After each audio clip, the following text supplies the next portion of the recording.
Labdien! Mans vārds ir Margarita Ulmane, un es esmu Valsts kancelējas Eiro komunikācijas projektu vadītāja. Mani sauc Ināra Rubene, un es esmu Finanšu ministrijas Eiro komunikācijas nodaļas vadītāja. Turpmākajās minūtēs mēs jums izstāstīsim labās prakses piemērus no Eiro ieviešanas projekta Latvijā, jeb citiem vārdiem, kā apēst ziloni. Valūtas maiņa valstī ir ekonomisku pārmaiņu projekts, un pārmaiņas vienmēr ir process, kurā esošo situāciju nomaina kāda jauna, visbiežāk pilnīgi nezināma. Valūtas maiņa, tā kā naudu lieto pilnīgi visi iedzīvotāji, skar visas profesionālās jomas, un tāpēc valsts kā savu uzdevumu bija izvirzījusi nodrošināt, lai iedzīvotājiem valūtas maiņa noritētu ērti, vienkārši un droši.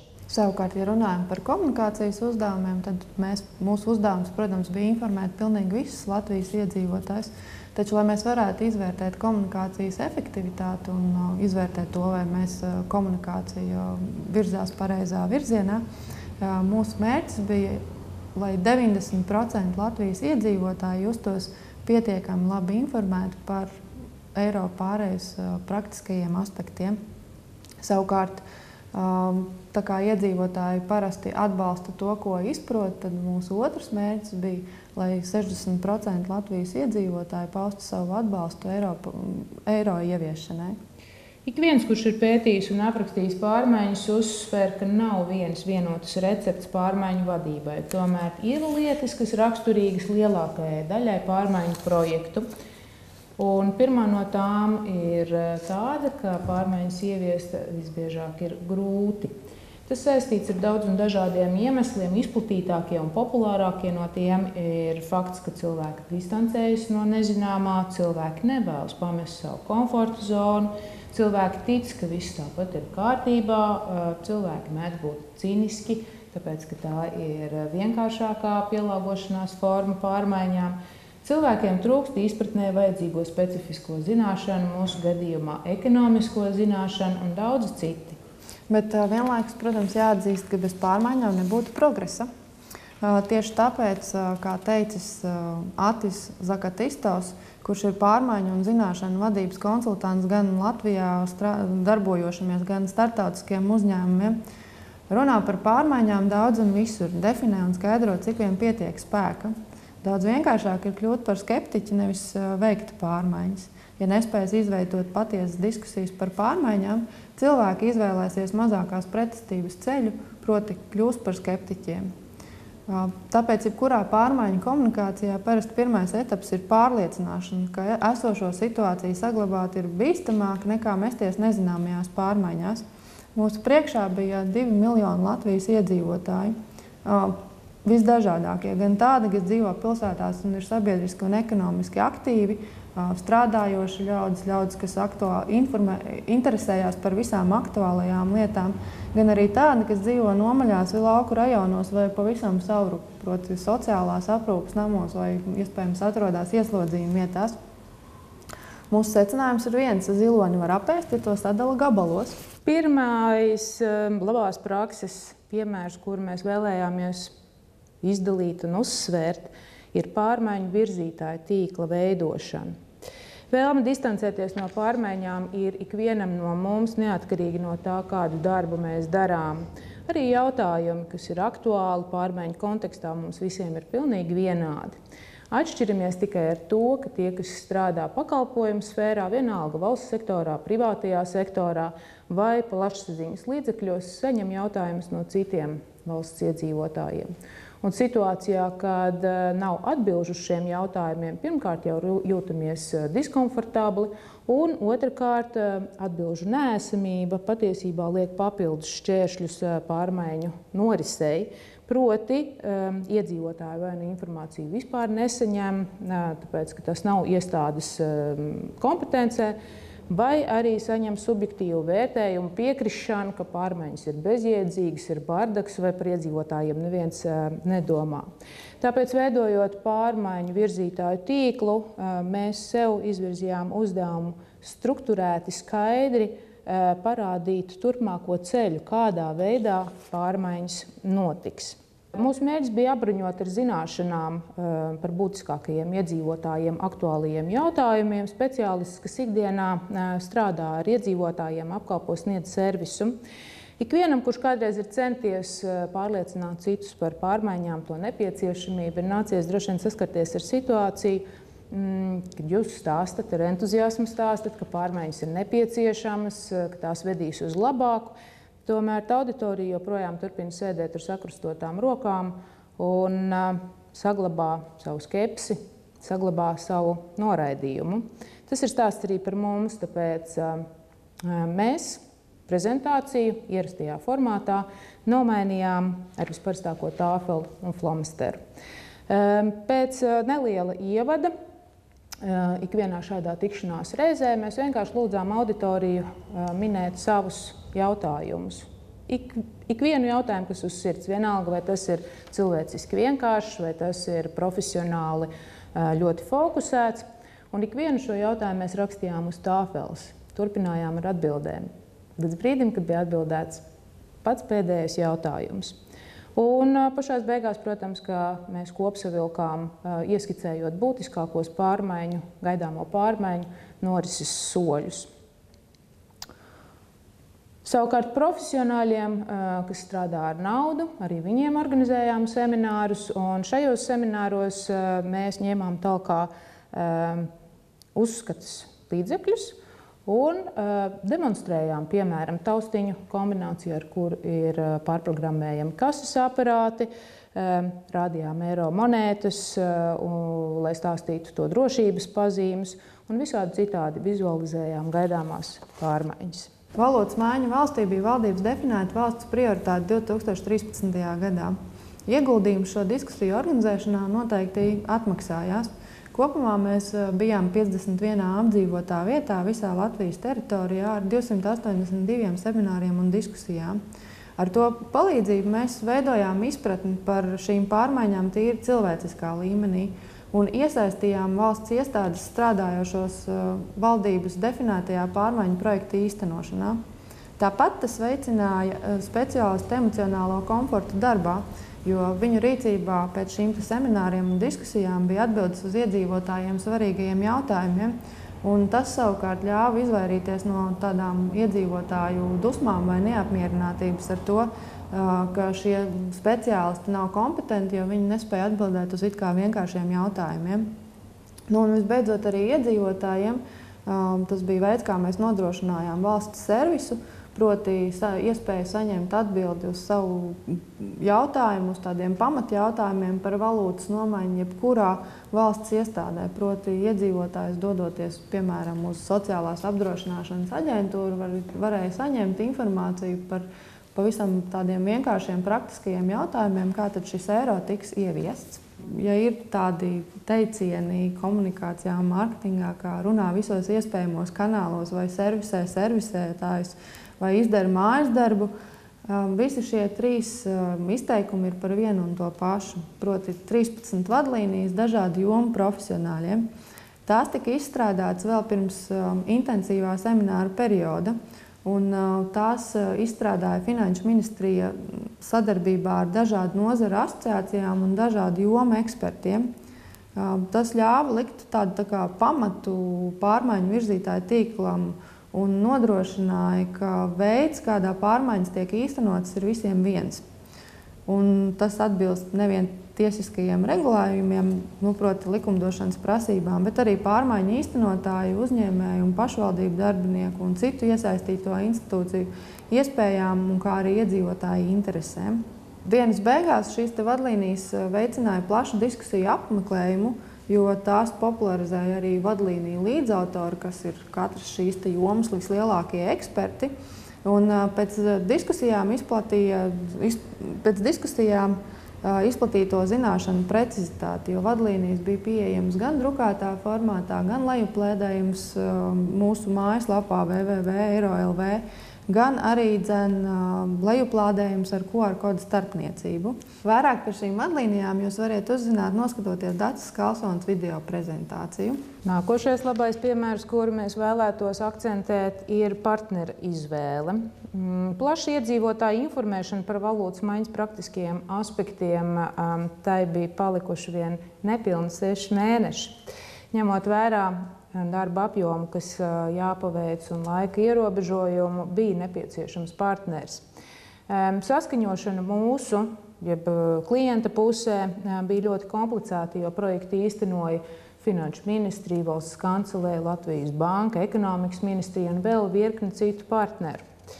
Diskutējot par to, kā pārvarēt šo izaicinājumu, nonācām pie secinājuma, ka iepirkumā, vērtējot potenciālos partnerus, būtisks kritērijs ir potenciālā partnera kompetences. Ir pieņemts uzskatīt, ka kompetences ir zināšanas un pieredze. Patiesībā kompetences ir komplekss, kas ietver gan dziļi apslēptus motīvus, vērtības, raksturiezīmes, cilvēkam raksturīgos rīcības modeļus, jebko, kas ietekmē cilvēka rīcību un uzvedību vienā vai otrā situācijā. Eiro projekts kā valsts vēsturē iespējams nozīmīgākais ekonomiskais projekts paģērēja ne tikai vislabāko ideju, bet arī spēcīgu komandu tās īstenošanai. Tas nozīmē, ka mēs meklējām uz sadarbību orientētu partneri, prasmīgu informācijas apmaiņā un koordinēšanā, gudru problēmu jautājumu risināšanā un, protams, arī izdevīgu finanšu piedāvājumu aspektā. Lai pretendentu vērtējums būtu objektīvs, mēs piesaistījām vairāk nekā 10 profesionāļus, pie kam es vēlos uzsvērt, ka tie bija ne tikai komunikācijas eksperti, savā jomā atzīti un respektēti, bet tie bija arī personāla vadības eksperti, jo tieši personāla vadības eksperti bija kompetenti izvērtēt kompetences. Un, protams, procesu novēroja arī sabiedrība par atklātību dēlni. Tev piedots tiks, ja nevarēja, bet mūžam ne, ja negribēja. To ir teicis klasiķis Ibsens. Lai nodrošinātu to, ka pretendentiem ir pieejama visa nepieciešamā informācija un konkursantu sniegums būtu vislabākais, laika periodā starp brīdi, kad tika izsludināts konkurss un noslēdzās pieteikumu pieņemšana, pretendentiem bija iespēja tikties ar mums, ar klientu 2 reizes.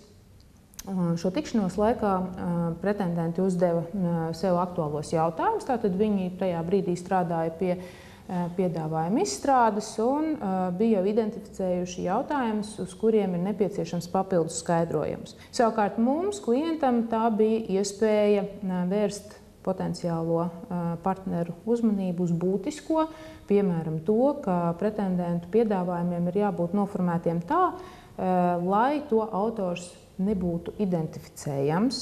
Šī bija jauna prakse, pie kam ne tikai valsts sektorā, bet arī privātajā sektorā. Un, kaut arī brīžos, kad ir maz laika, ir ļoti liels izaicinājums lietas vienkāršot un lietot tā saucamos shortcutus. Mēs esam pārliecināti, ka šī pārdomātā un nesasteigtā pieeja iepirkuma organizēšanai ir sevi attaisnojusi. Par to ļauj spriest gan tas, ka šai praksē ir jau sekotāji, Latvijas banka un Varams, un domājams, ka būs arī citi, kā arī rezultāti, bet par rezultātiem pēc mirkļa. Valsts pārvaldes komunikācijā ierasta prakse ir informēt par paveikto, taču šajā projektā mēs bijām tā kā izaicinājumi priekšā, jo šis ir projekts, kas ir pārmaiņu projekts un kas maina ikvienu Latvijas iedzīvotāju ikdienu. Tāpēc arī mēs izvēlējāmies iet šo otro ceļu, nolikt centrā iedzīvotāju vajadzības. Un ikvienu lēmumu, risinājumu, aktivitāti, arī komunikācijas galvenais kritērijs bija, vai tas ir ērtākais, vienkāršākais un drošākais iedzīvotājiem. Tāpat arī aptaujās, kuras mēs veicām ļoti regulāri, mēs mūsu mērķis bija noskaidrot, vai eiro ikdienā ir aktuāla tēma un kā šī aktualitāte mainās, kā arī kuri praktiskie jautājumi, kādi tieši praktiskie jautājumi iedzīvotājiem, kurā brīdī ir aktuāli. Un, tāpēc divi galvenie principi, kurus mēs ievērojām, dalot ziloni, bija uzrunāt cilvēkus vienkāršā, katrai auditorijai atbilstošā un saprotamā valodā. Te, kā piemēru, varētu minēt gan materiālus braila rakstā cilvēkiem ar redzes uztveres īpatnībām, gan arī dažādu formātu audio materiālus, kas savukārt palīdzēja šo praktisko informāciju vieglāk uztvert cilvēkiem ar dzirdes traucējumiem. Gan arī otrs būtiskais princips runāt par šīm te eiro ieviešanas praktiskajām lietām tieši vietās, kur iedzīvotāji ir vistuvāk naudas lietošanas situācijai. Eiro komunikāciju varētu iedalīt divos posmos. Pirmais posms ir pagājušā gada pavasaris vasara, kad notika ļoti daudz semināri un diskusijas visā Latvijā. Un šo semināru un diskusiju mērķis bija papildus tam, kā tika sniegtas atbildes uz tādiem pavisam praktiskajiem jautājumiem par to, kā tad šis process notiks, sniegt arī atbildes uz jautājumiem, kādēļ valstī ir nepieciešama šī pievienošanās eirozonai un kādi ir valsts ekonomiskie ieguvumi no šīs pievienošanās. Savukārt otrajā fāzē, kas varētu teikt sākās no septembra, mēs akcentu komunikācijā likām tieši uz praktisko jautājumu skaidrošanu. Tur varētu izdalīt tādus trīs posmus. Pirmais bija informatīvā kampaņa par naudas dizainu un eiro ieviešanas datumiem. Otrā bija informatīvā kampaņa par algām, pensijām, pabalstiem, par pārejas kursu, par naudas mainīšanas vietām un termiņiem, kā arī paralēli par iniciatīvu Godīgs eiro ieviesējs. Savukārt trešais posms šajā iedzīvotāja informēšanā bija pareizas rīcības kampaņa, jeb respektīvi praktiski padomu iedzīvotājiem, kā rīkoties, lai šis pārējais periods notiktu ērti un gludi un lai viens otram neradītu liekas neērtības. Būtiski piebilst, ka arī pēc šīs pārējas uz eiro iedzīvotājiem bija iespējas saņemt atbildes uz tiem jautājumiem, kas bija palikuši neskaidri, vai nu zvanot uz bezmaksas informatīvo tālruni, vai arī rakstot uz informatīvo e-pastu. Mēs esam ļoti dažādi. Mums ir dažādas gaumes, dažādas intereses, arī dažāda uztvere. Tāpēc par eiro mēs sagatavojām dažādus materiālus atbilstoši cilvēku, jeb auditorijas, kam šis materiāls ir domāts uztverēji. Un arī vieta un laiks, kad mēs par to runājām, bija tikai tur, kur ir atbilstošs konteksts, kad cilvēki lieto naudu.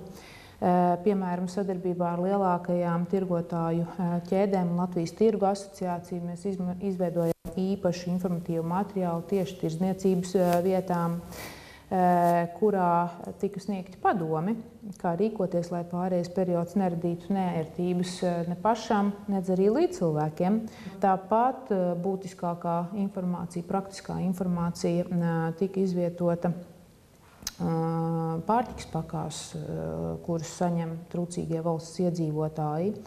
Un, kā interesantu faktu var atzīmēt arī to, ka informatīvie klipi tika adaptēti latgaliešu dialektā. Valodas maiņas praktisko aspektu drošības jautājumi tika integrēti arī Latvijas populārākajā seriālā Ugunsgrēks.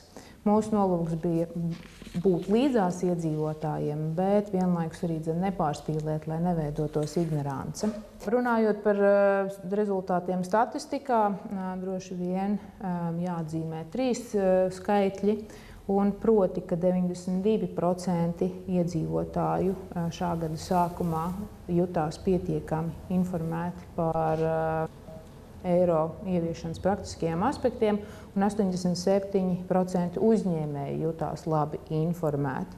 Vienlaikus te jau 90% iedzīvotāji atzīst, ka pārēja uz eiro ir notikusi ērti un saprotami, kas nozīmē, ka valsts savu galveno uzdevumu ir izpildījusi. Tomēr tas, ko es vēlētos uzsvērt vēl vairāk, ir kā komunikācijas rezultātu, ka valūtas maiņa mūsu valstī ir noritējusi bez laupīšanām, zādzībām, krāpšanām un citiem krimināla rakstura atgadījumiem, jo informētība cilvēkus ir pasargājusi, devusi sirdsmieru, devusi drošību. Savukārt, runājot par atbalstu, jāatzīst, ka aktīvās eiro ieviešanas fāzē tas ir audzis par 19% punktiem. Tas nav maz, janvārī sasniedzot 52%, kas ir par 1% punktu vairāk nekā vidēji Eiropas Savienībā. Eiropas komisijas ziņojumā par Latvijas pārēju uz eiro ir teikts, ka saziņas un sabiedrības informēšanas kampaņa ir sekmējusi raitu pārēju uz eiro. Neraugoties uz nedaudz novēlotu sākumu, dažādas mērķa grupas, tostarp tādas īpašas iedzīvotāju grupas kā mazākumtautības cilvēki, kuri dzīvo attālos reģionos, jaunieši un vecāka gadagājuma cilvēki, tika pienācīgi informēti par eiro ieviešanas praktiskajiem aspektiem. Var uzskatīt, ka mērķis 90% Latvijas iedzīvotāju ir jājūtas pietiekami informētiem ir sasniegts, jo 92% Latvijas iedzīvotāju jūtās labi informēti par eiro. Turklāt 80% iedzīvotāji ir apmierināti ar Latvijas iestāžu sniegto informāciju. Un vēl gribētu piebilst, ka šī eiro komunikācija ir bijusi arī efektīva, jo mums ir izdevies ietaupīt nedaudz virs 340 000 eiro komunikācijā no tā budžeta, kas bija norezervēts valstī, proti 1 eiro uz katru Latvijas iedzīvotāju, jeb kopumā nedaudz virs 2 miljoniem eiro. Ko tad mēs esam iemācījušies eiro projektā? Pirmkārt jau, ka uzņemies pārmaiņu līderu lomu, koordinē un līdzsvaro projektus. Stimulēt diskusiju veidošanos, jo pārmaiņu plānošana ir patīkams iztēles treniņš, bet būtiskākais ir pārmaiņu ieviešana. Tāpēc ir jāveido pārmaiņu virzītāju tīkls un jāpiegādā nepieciešamie finansiālie un cilvēku resursi. Pārmaiņu komandā ir ļoti skaidri jādefinē lomas un uzdevumi. Ir jādomā par cilvēkiem, kuriem ir jāmaina sava ikdiena. Ir jādomā par sevi pašu un jāieklausās sevī, jo tas šķiet pārmaiņu projektā ir pirmais instruments, kurā ieklausīties. Un pirms katra soļa ir vienkārši jāiekāpj konkrētās auditorijas kurpēs, lai varētu pielāgot informāciju tieši šīs auditorijas aktualitātēm. Paiet laiks, līdz cilvēki saprot, kā tieši pārmaiņas ietekmēs viņu ikdienu. Tāpēc ir svarīgi nejaukt klausītājiem prātus ar daudzām un dažādām jaunām idejām. Ir jānodrošina apgalvojumu, rīcības un pamatnostādņu konsekvence, jo pārāk daudz jaunumu izraisīs apjukumu. Vienlaikus atkārtošana dažādos kontekstos ir vienīgais ceļš uz cilvēku prātiem. Un mēs visi no teorijas zinām, ka cilvēkam ir kaut kas jādzird 3 reizes, lai viņš to sadzirdētu. Tāpēc nepieciešams lietot dažādus pārmaiņu komunicēšanas līdzekļus un veidus.